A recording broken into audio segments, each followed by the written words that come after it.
right, Executive Director of the Wisconsin Chiropractic Association, John Murray. How you doing today? I'm doing great. How are you, Chris? Awesome. Thank you very much for joining me on the Back to Basics podcast. This is long overdue. I think we're in year 3 of our podcast with the WCA, and you were one of the first that I asked, and I'm glad you finally agreed.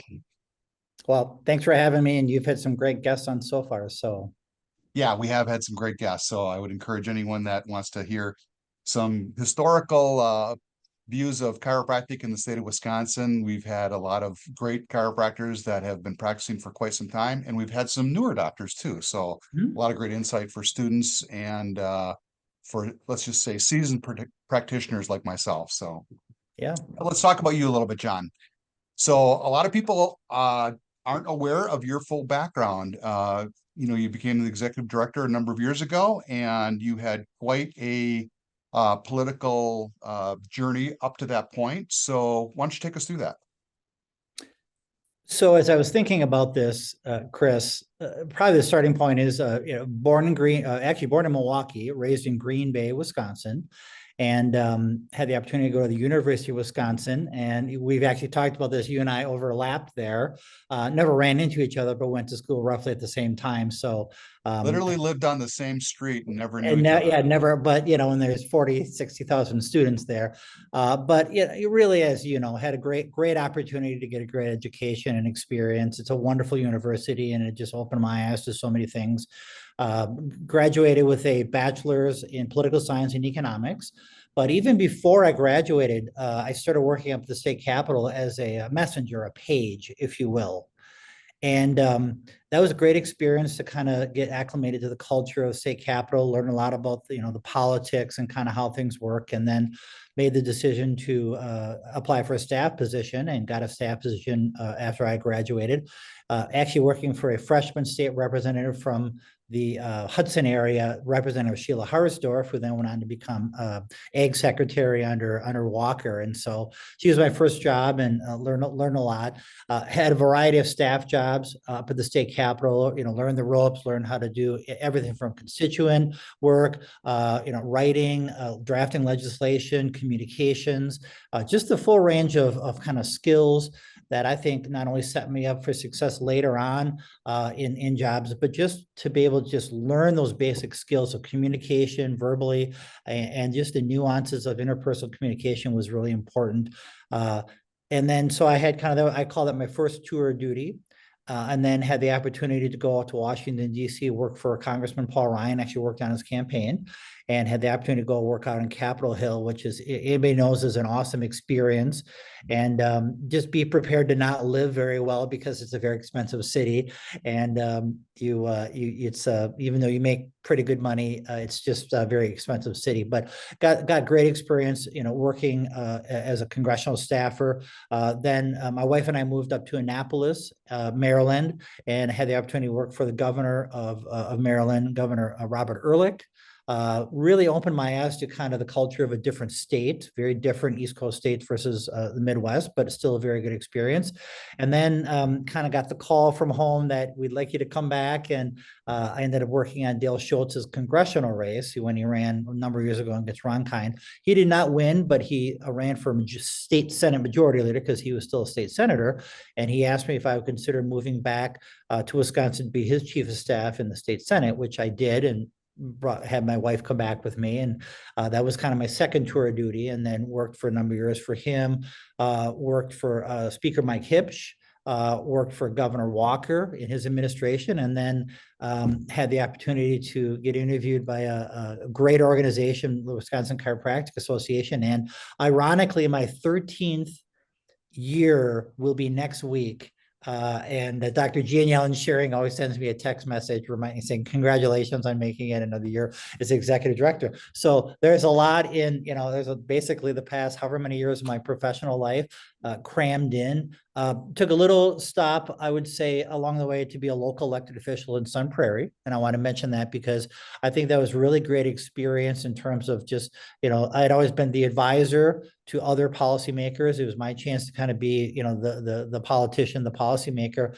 And it was really eye-opening in terms of, now you're making these decisions and listening to other people, but it was just great experience, great organizational management experience that I think really prepared me to come to work for the WCA. So I was on the city council for 3 terms, and then I was the mayor for two terms. And then basically made the decision to step away from that to focus full time on being the WCA executive director, as well as raise my young family. So Right. that's a lot. It's a lot in a nutshell, but I think that's kind of what's brought me here.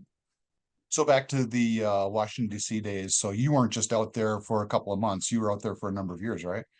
We're 6 years in total. I always say the best thing that happened to me in Washington D.C. was I met my wife. Perfect.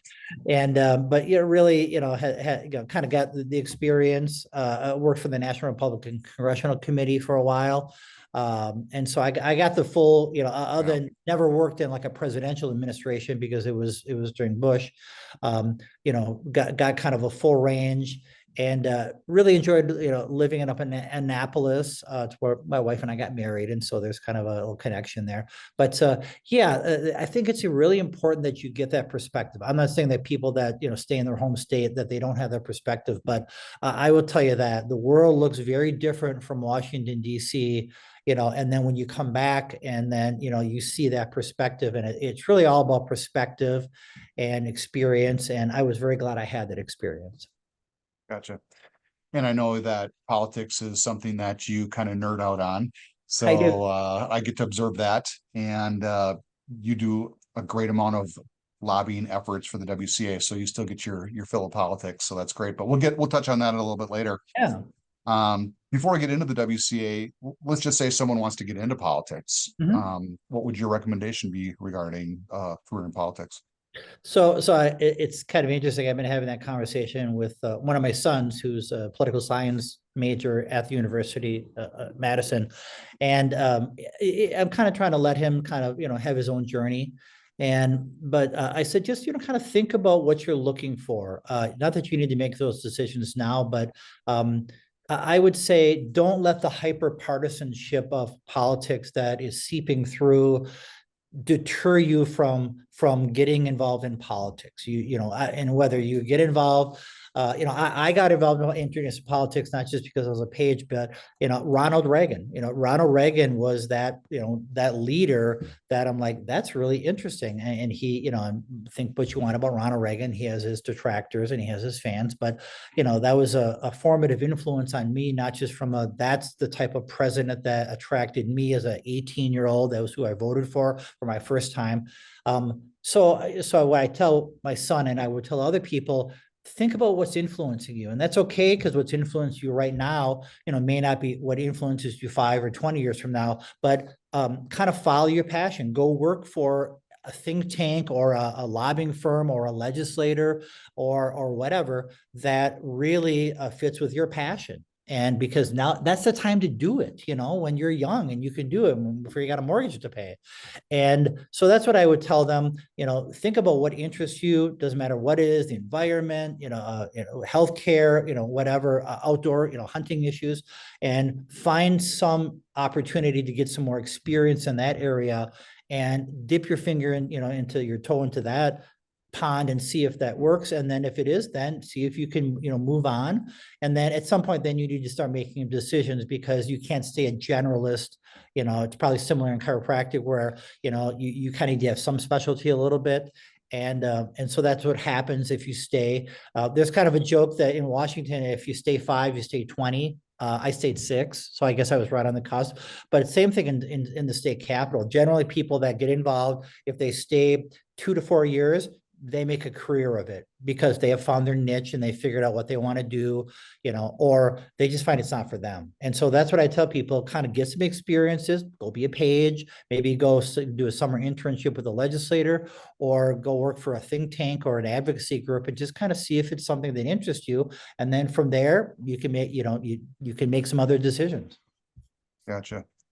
So relating this to today and the Wisconsin Chiropractic Association, and my role as president, your role as executive director, and 35 years that I've been in practice, last 13 working close with you with the WCA.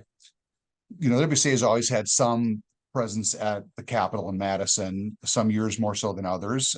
The last 6, I would say we've had a pretty strong presence there with our Medicaid initiatives, which we'll get into. But when Yeah. you think of the WCA, do you think of the WCA as more of a political organization or more of a membership trade association? Well, it's both. We are a business. We provide services to our members that they want and hopefully appreciate as practicing chiropractors in the state of Wisconsin, and that's really first and foremost that nobody has to belong to the WCA. That they choose to belong, and we have to run a competitive business that has products and services that attract them and they see value in. At the same time, we are a political organization. We have to be a political organization, and it's kind of interesting because the conversations I've had, in my years with members, in terms of those that say, well, why do we have to be involved? Why do we have to give money? Why do we have to do that? And kind of play in that side of it.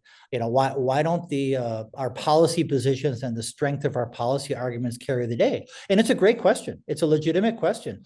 And I say, yes, we go up and make the best case. And you and I, as you said, have done that for the last 6 years on Medicaid, made a compelling case on Medicaid. But so I always tell them, we're doing that already. We are up at the Capitol making the most compelling policy case possible to protect access to chiropractic and expand access. Okay, I think we do that. We do that very well. But I think we do it better than many groups that have much more resources than we do. But I tell them, part of it is that you have to have a seat at the table, and you get that seat at the table not just by being up at the Capitol and having a lobbying presence. You have to build a relationship with those policymakers when they're running for election or they're running for re-election, and that involves going to campaign events, and that involves supporting them financially. I always say I didn't invent the system. I just work within it, and you have to have a presence on the political side to be able to have a seat at the table. Build pro-chiropractic allies when they're running for election or re-election, and then you draw on that relationship to be able to have that policy. It doesn't get you any guarantees, but it builds a relationship that you can draw on when you need to make that compelling case about whatever that issue is. So we're both. And I think we straddle that line very well. It also comes down to resources, and we can talk about that later in terms of, but membership dollars, mean advocacy at the Capitol, and they mean lobbying, they mean legal, they just mean, more bandwidth that we can have at the Capitol. That requires resources. On the political side, dollars matter. They look at, where those dollars are, and we have to continue to have those dollars. So it takes resources to have a strong trade association and be an effective political organization. And that's what I fight for every day. I want to get into the resources a little bit later. Yeah. Along with a number of other things. We have a lot to talk about.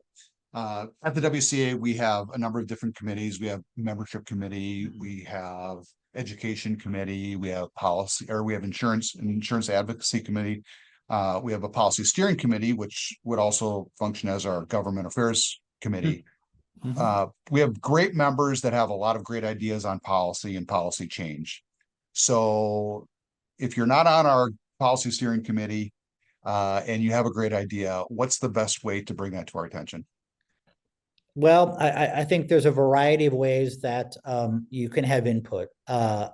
This past convention, you talk to people, I talk to people. I think, that's just, I love that face to face because they have great ideas on membership and mountain ideas. So I would say, talk to people, if you got Dr. Resch there and you got John Murray, then you got board members at a convention or a class, that's appropriate. I mean, obviously don't do it in the middle of the class, but you should, talk to people. I would say board members, I think a lot of members don't realize, or they don't really look at them as a resource. They should reach out to their board members. There's 2 board members for every district. We have some vacancies if people are interested in running for board. Put a little plug there. But I would say, look on the website and find out who your board members, contact them and have a conversation, because, if there's interest at the district level, that's an indicator that might be something we want to look at. So start with your board members. I'd say contact me, contact you as the president, and make your case for that. We may invite you. We've done this with members on a number of issues. Marijuana, legalization of marijuana. If you remember, we had one of the doctors come on to our policy steering committee and kind of have a great conversation. So you have an idea and you've put some work into it and you want to bring that conversation to the policy steering committee, get in touch with us and we will look at it. It's got to fit with our, our strategic objectives and certainly our mission, but we will give it a fair hearing and then be inviting you to a policy steering committee meeting and to talk about that. And so I encourage people that have ideas for, how policy ideas that make the WCA a strong organization or your scope of practice or just protecting your scope of practice, bring it forward and we'll take a look at it. But what we're going to ask you though, we've had this conversation is, do a little legwork, but put a little, we're not asking you to write a dissertation. We're not asking you to write a 4-page policy paper, but you need to bring some meat on the bones. I love people that have ideas, but people that have kind of ideas that are kind of just more sentiments or more just, sometimes you need to put a little more meat on that bone to bring it forward. So I would tell people, just make sure that you have something, what are other states doing, what's done in the past, bring enough that we can actually take a look at it and react to it, and we'll give it a fair hearing. And we've advanced ideas that have been brought forward. Yeah. Well, I want to get a little bit more granular here now, and I'm going to test your memory here a little bit, John. So believe it or not, it was 6 years ago this month that we had a policy steering committee meeting, and the topic was Medicaid. And we agreed as a committee that we wanted to really go after expansion in Medicaid through the state budget process. And we've been successful in the last 3 state budgets on expanding what chiropractors can do with Medicaid. One of those initiatives is still, I would say, pending. We've done all the work that we can. And you and I have been on I look back at our emails and I don't know how many hundreds of emails you and I have had back and forth, and not even mentioning the phone calls that we've had on this topic to do the work here. But why don't you bring our listeners up to speed on what's been done with Medicaid in Wisconsin and the efforts that were made by the WCA? So I think that that's a great starting point to just give people the backdrop that these things do not happen quickly, and they require a tremendous amount of work, planning, discussion. I'm not a provider. I don't have access to the data that say you do as a provider. The giving away the farm, you also can look at how PTs get paid because of the way your clinic is integrated. But that's an advantage. That's a bonus. And so, I'll thank you. I want to give you some credit because, you took the initiative. You what I was calling your Rating Saturday, where you would sit down and crunch the numbers and look at the numbers between, what PTs are getting paid. And you could look at, it's called the Florida Health Portal, as you know. So it starts with just doing your homework, having your ducks in a row, knowing what your arguments are, and knowing what the data is. And so I think probably the other piece of it is that we had to make a political decision. And, I make, references all the time, and I know you laugh at it, but I never want to tilt at windmills, Don Quixote. And in terms of what it means is, going up to the state capitol, you have limited bandwidth. You really do. And you can't go and chase everything.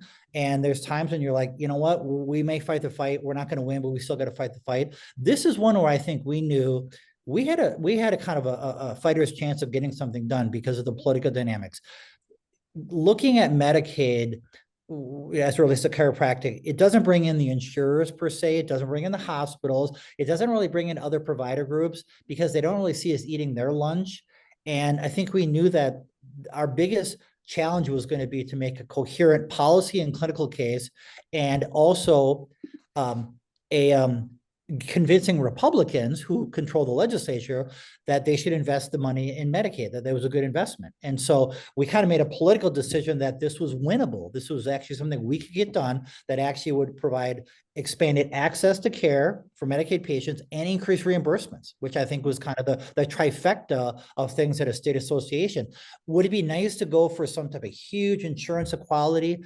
Does that sound great? But the odds of that happening, really very challenging. And in the end, would it really put money into the pockets of chiropractors given how things work? So I think it was really important that we made a decision about where to put our resources into something that had a chance of getting done and actually would pay dividends for those chiropractors that provide care to Medicaid patients.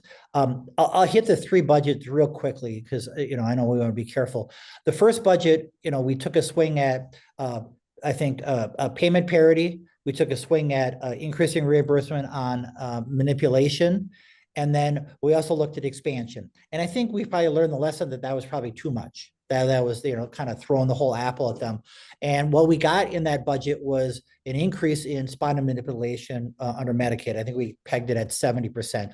It wasn't a huge increase, but really what it was is it was proof of concept. I think it showed that we could get things done like that by making incremental progress. And so that was the first thing. And that was, probably worth, $2 to $3 million of additional reimbursement to chiropractors in the state, which is meaningful.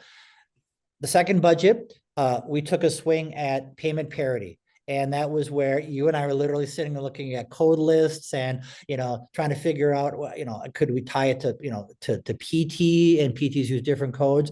And so that was one. Without nerding out, we had to be very clear what we were asking legislators because they have a limited bandwidth and they're limited understanding. Some understand CPT codes better than others, but we were able to convince them to say for shared CPT codes with medical providers, MDs and DOs, chiropractors should get paid the same. And we got that done. And that was meaningful dollars.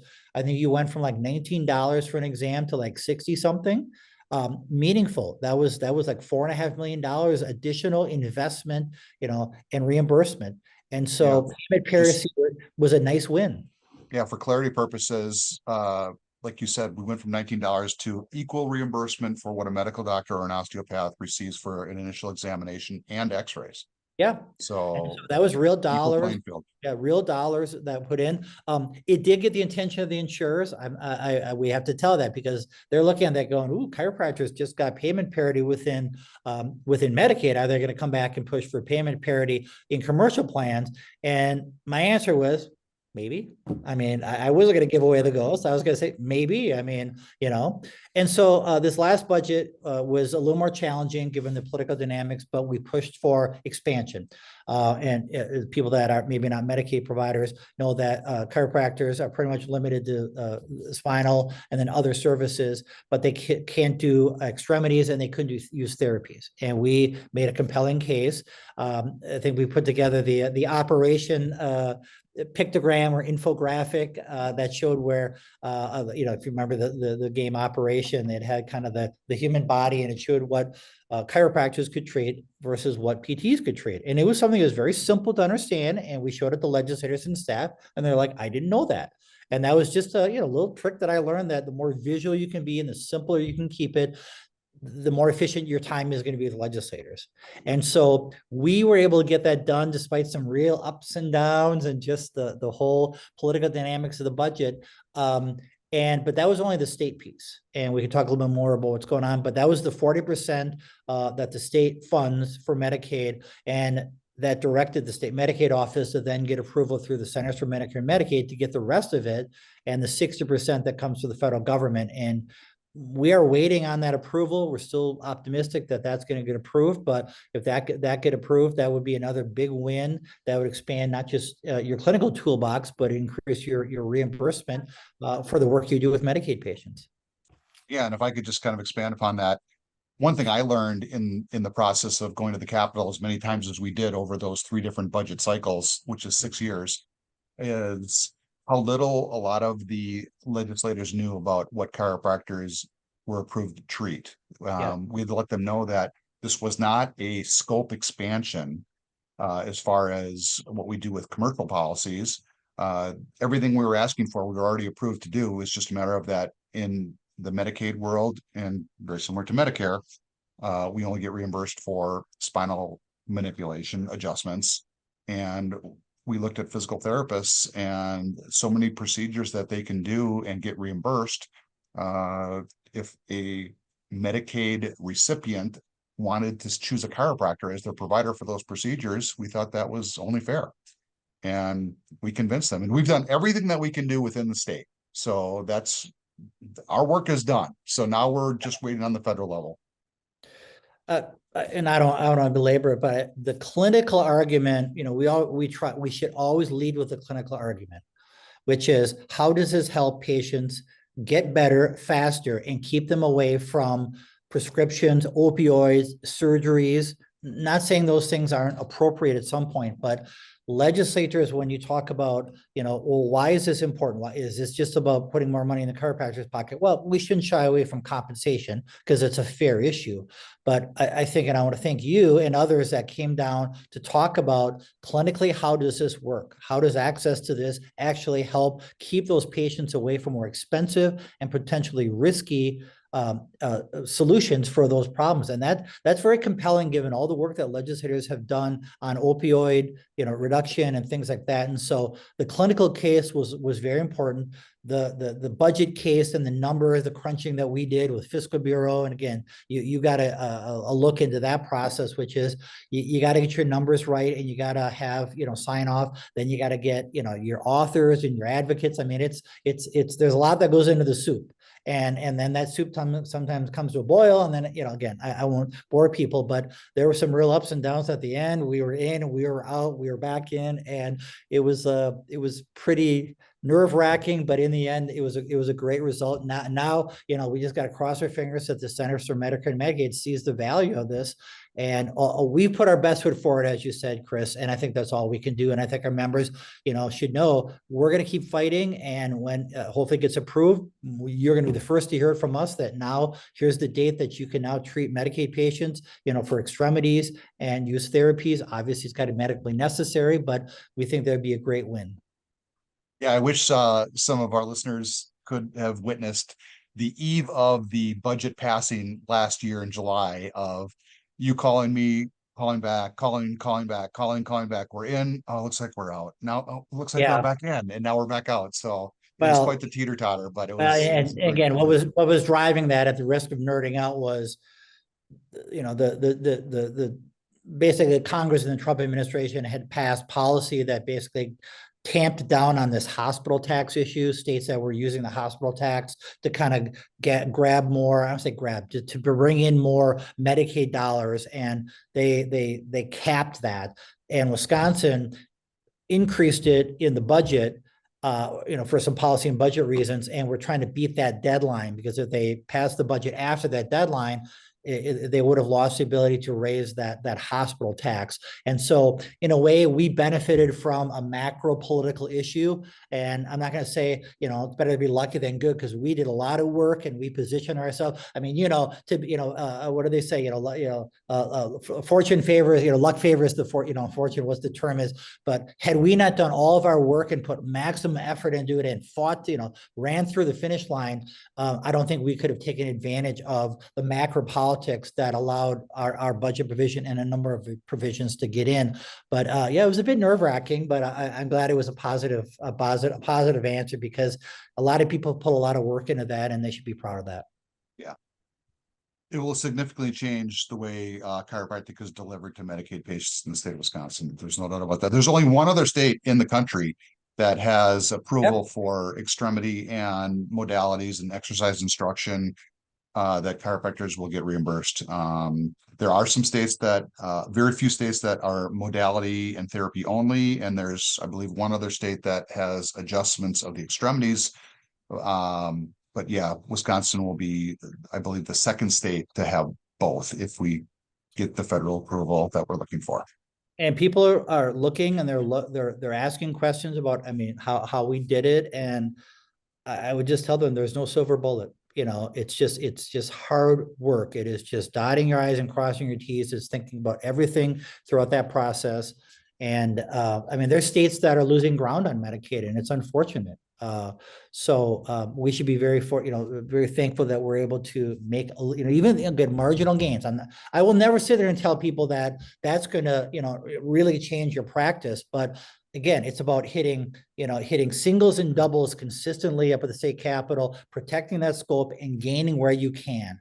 There are never any big wins and losses, or rarely any big wins and losses at the state capitol if we're doing our job right. But if you can, hit a single, if you can score runs consistently, I'm using baseball analogies here, but that's a win. And we just got to keep picking up ground. And next budget we may try to get something else, and that just you build on that momentum. And the other thing is, once the word, we've got a good vibe going on in the state capitol. Like, people are seeing, hey, chiropractors are getting stuff done in the budget. They must be doing something, and that kind of like, oh, there must be something going on, and that's a good story. And then they're interested in being involved in helping you because they see you making progress. And so we got to keep that momentum going into the next budget cycle. I agree. So on the heels of that Medicaid win, just last month, we had a Medicaid curveball.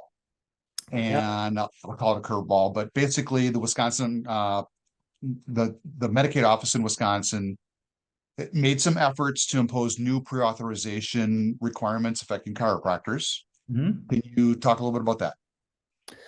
Well, curveball, continuing on the baseball analogy. Yeah, there you go. This was a weird one because I think part of it, you got to look at the macro politics. Governor Evers is not running for re-election again. And so a lot of people within his administration appointed are leaving. They're looking for other jobs and they're shuffling people. And so I think that was part of the inability or challenge of getting information from the Medicaid office. They have a lot of changes. The Medicaid director left, Bill Hanna left. They just appointed a new Medicaid director. And so I think part of it was just the shuffle over there. But we had been hearing about this, as early as the beginning of the year, because they had done similar changes to PT, OT, and speech that were effective January 1. And we knew about it, but we're like, well, about those changes. But again, they deliver care differently. That. And so those changes affected them differently. So we did what we do. We started gathering information. We tried to get information. It always has to be, at the risk of sounding like a Tom Clancy novel, actionable intelligence, credible information that we can then look at, what should we do? We don't want to overreact. We don't want to underreact. And that's all the issue. It could be nothing. It could be just talk, or it could be something significant. Once we found out that it was something significant, we really put pressure on them to get a meeting with them to really walk through what they were talking about. And they're claiming that it had something to do with the federal interoperability rule. I'm still skeptical on that, but I know that the Medicaid office, the Medicaid program in Wisconsin is looking at about a $250 million deficit. I have to imagine the Centers for Medicare and Medicaid are telling them, you need to show us a plan for some cost savings because we're paying 60% of that. And so I think that we're part of an effort for them to find some cost savings. I think they were using that, to look at chiropractic and a number of other things. And so, they wanted to change it from 20 visits per spell of illness, which is the current policy, to 20 visits calendar year, and then you'd have to get pre-authorization. And my understanding is that pre-authorization process is not the easiest. And we just don't generally like pre-authorizations in general because we see them as really as an impediment to care, additional paperwork, and delay. And so we had I think a very direct meeting with them that you were on, and we were made aware that they felt that they could roll it out basically in the middle of April. And we asked them respectfully, please don't do that. We'd like to help you find a better solution. And they did put a pause on it. And then they came back and said, we're going to pursue doing this through the administrative rules process. And I want to be very careful not to nerd out to our viewers, or listeners, but they really believe that they had the authority to make these types of changes without going through the administrative rules process. And we disagreed with that legally and politically.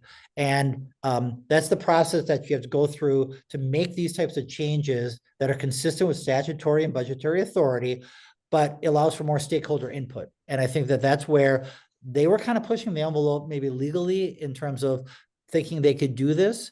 But again, we're not looking to get into a political fighting match. We're trying to resolve this through advocacy and conversation. And but that was important that they came back and said, we're going to pursue these changes through the administrative rules process, which I think is a big win for our advocacy efforts. It shows that fighting appropriately, well, not fighting, pushing back, maybe that's the right word, Chris, pushing back using your tools of influence and advocacy is the right thing to do in this case. And I would stand behind that decision because I think it was the right decision. We engaged our political allies. We reached out to Senator Rachel Cabral Guevara, State Representative Clint Moses, chiropractor, certain Democrats on the Senate Health Committee, and we asked them to put influence, calls, emails over. Representative Moses did a letter asking questions. And so I think that was important that we reacted appropriately and got our political allies to put pressure on them to hold on it. And we're in a better place. Doesn't mean we're out of the woods yet, and we can talk about that. But I think that was a really good example of why a strong state association that can rally advocacy and political pressure in a timely manner matters. Because if we had not done that, I believe we'd be sitting there now with a change in policy that restricts access to chiropractic within Medicaid, and really would have, or not erased, but really would have been a step back from all the efforts that we made in the last few budgets. And so I'm proud of that work, but we have more work to do. But I think we should be proud of the work that we did to get them to stop on that and pursue a different process where we'll have a seat at the table. Yeah, I think sometimes it's real easy to, look at the last 3 budget cycles and say, this is what we did and this is what we got accomplished. But sometimes what people don't see is the defense that we have to play on certain issues. Yep. And this is an excellent example of that. Basically catching it when it's a small fire before it turns into a big fire. So what's your philosophy on how to approach that? Yeah, again, I'll try not to use a whole lot of, but I am a big believer. Yeah, good political mentor of mine always had this phrase, let's not let, keep the wolf away from the door. Not let the wolf, the wolf's at the door, meaning this is going to happen and we're going to have to deal with it. And so I go back to, if we're doing our job as an advocacy organization, as a political organization, we've got to be looking at putting out the small fires before they become big fires. And I think this is one that we saw could become a big fire, and we put some efforts into putting it out. It's everything up at the state capitol. A bill gets introduced, somebody puts out a press release, doesn't matter. Somebody makes a statement. Another healthcare provider group makes a statement about something that, again, it could be just talk, or it could be something like, yeah, there's something there. That's our job. That's my job as your chief lobbyist, to make sure I've got my finger on the pulse of what's happening up at the state capitol, to know that whatever the issue is, we are monitoring it and keeping that small fire and putting it out before it becomes a big fire. Because, call to actions are great, but generally a call to action means there's a big fire that we got to get our members to put out. And I love call to actions because they're kind of fun and they kind of remind me of the old days when sending in faxes and, but I've taken a little different philosophy, which is only use that tool when it really, really matters. And I think we've had a lot of success of putting out, whether it's workers' comp, a fee schedule is another one that's a small fire that happens every 2 years, and we work to put it out. But if you can imagine your workers' comp, those of you do workers' compensation, now you are getting paid under a managed care fee schedule that is barely better than Medicare. Okay, that's important. That the WCA puts that fire out early every 2 years, by keeping it from, becoming a big fire. So, I mean, that's my philosophy, and I think we've had success, but it requires diligence and it requires resources. Not gonna lie. Yeah, and I guess when it comes to those resources, I'm going to take this opportunity to just let people know that we do hire lobbyists to help us with this. John is a major portion of our lobbying efforts.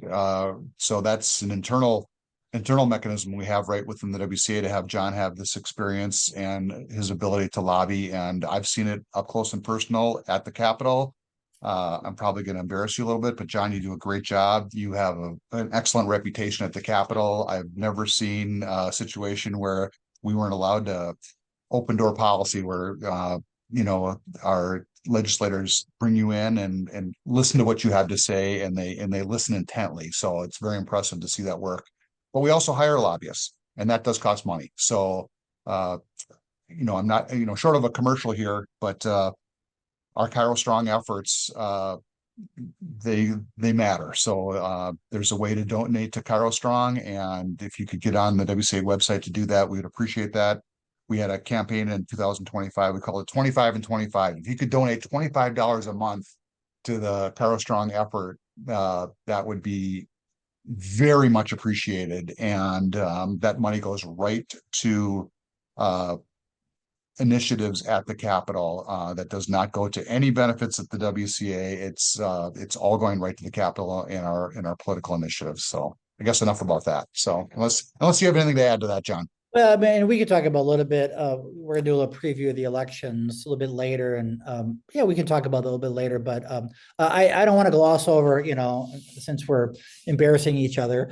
Your work, your time is valuable. I mean, everybody, it's interesting when people, time out of a chiropractor's day is money out of their pocket. I mean, that's just where legislators really, and they appreciate when, you get involved and when others from their district get involved.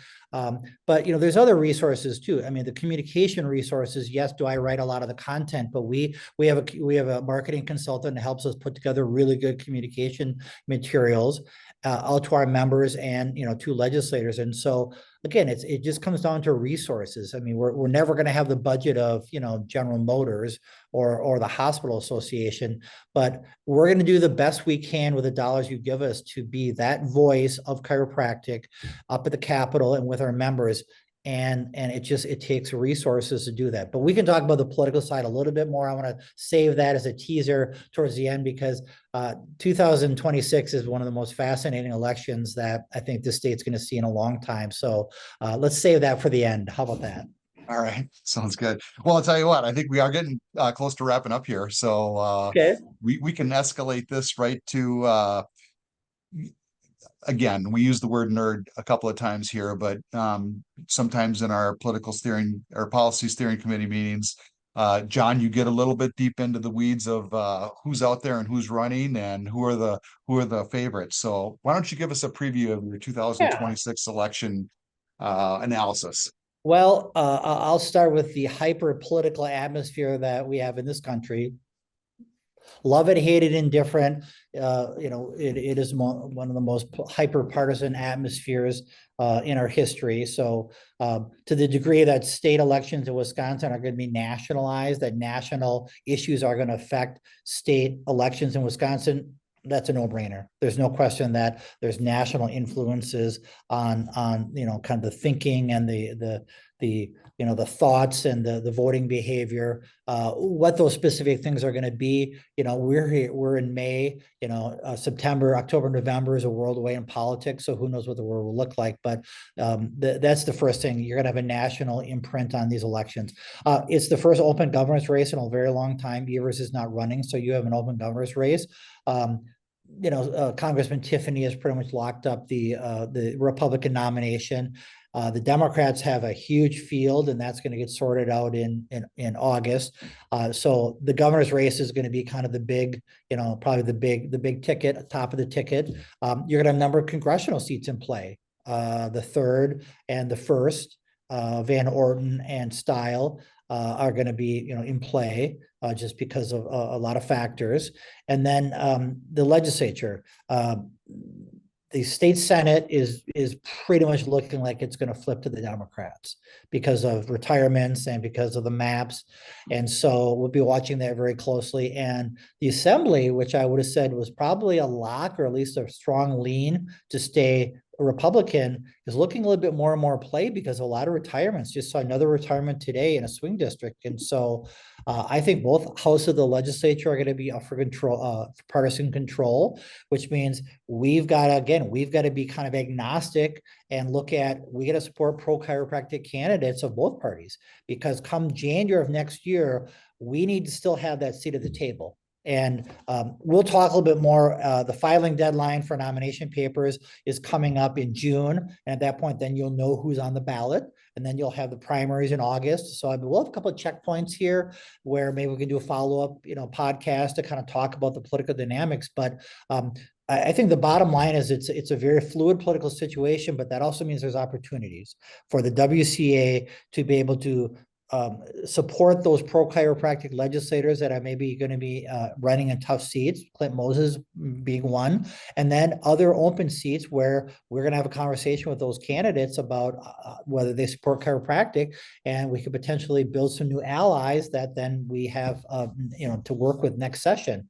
And so it's both a challenge and an opportunity, but it comes back to our Kyra Strong Fund. And I know it sounds like a broken record, but the reality is our conduit is our means of basically supporting those candidates and going to these events. But I also want to let people know that, if they have, we just got a call the other day about a clinic, the member clinic that was being asked to come to an event for a candidate in an open seat. And they said, what should we do? And I said, you should go, and, we'll raise some dollars through the Kyra Strong candidate, fund, and you should go and talk to them.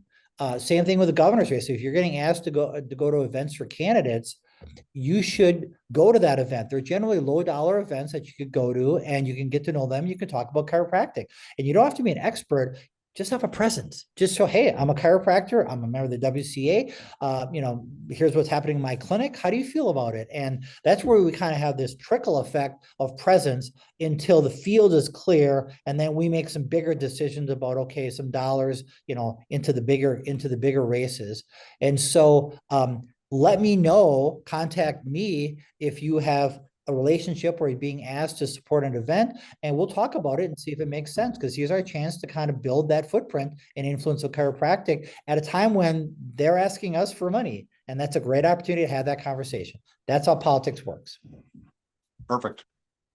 Well, I'll tell you what, John, we talked a little bit about your past and your political efforts, your time with the WCA, what we did with Medicaid, and the political future. So any final thoughts?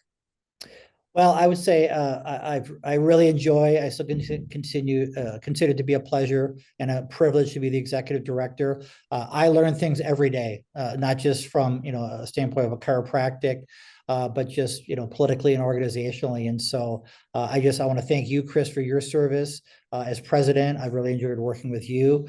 I got a few years left in the tank here, and I enjoy doing it. But I just want to thank our members. Our members, a really wonderful convention, as you know, is just really a great opportunity to see that goodwill. We had a really nice social reception with people just relaxing. I mean, for all the challenges you have as healthcare providers and we have as a state association, it's important to just step back and just kind of enjoy the moment. And, convention was a great opportunity to do that. And our social on Friday night really kind of restored my, vigor for seeing all those people there, just enjoying each other's company. And that was really fun to see. And so I think that's really, in the end, we got to remember that that's what it's all about. We're a family as chiropractors. And so I'm just glad to be part of that family. That's awesome. So yeah, we all love convention, and just a little plug for the one that's coming up in fall. We'll be in Green Bay the last week in September at the KI Center. So I encourage people to join us up in Green Bay. So we'd love to have you there. We'll have the marketing out, and again, another opportunity to get together and get some good continued education, but also enjoy each other's camaraderie, which I think is important. So awesome. All right. Well, it's been Executive Director of the Wisconsin Chiropractic Association, John Murray. I want to thank you very much for being a guest. And this is the first of probably a couple of follow-ups. So I'm going to be leaning on you again for another episode, John. So thanks for joining us today. Thanks for your time. Bye, Chris.